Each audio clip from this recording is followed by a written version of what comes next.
literally get things ripped off of you by this type of style and the power of world class wrestlers who are taught submissions. Uh, Bad things can happen to you very fast, as like a Hoist Gracie found out against Matt Hughes. Two Oh totally yeah, different level of monster, right?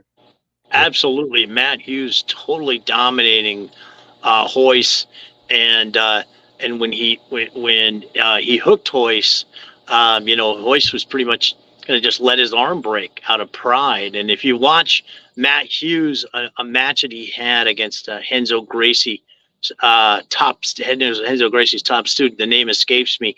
He caught that opponent in a front headlock and choked him out.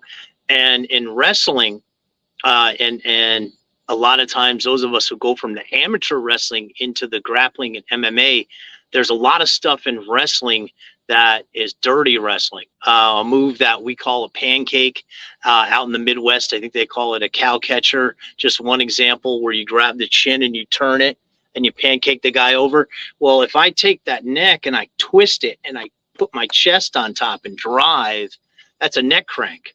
That's just one example. Double wrist lock. If you watch, Mark Schultz broke one of his opponent's arms in the Olympics with that double wrist lock throw.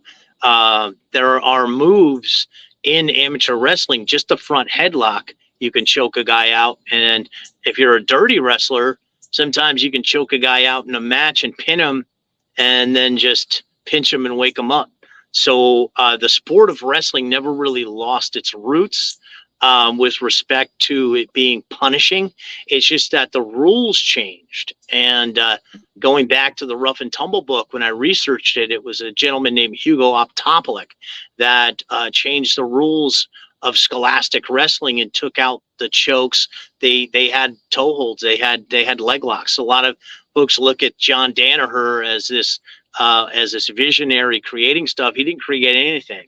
All of that stuff came out of the catch wrestling, came out of Sambo. They didn't have leg locks in Brazilian Jiu-Jitsu. It was frowned upon. So really, this is the roots of grappling. And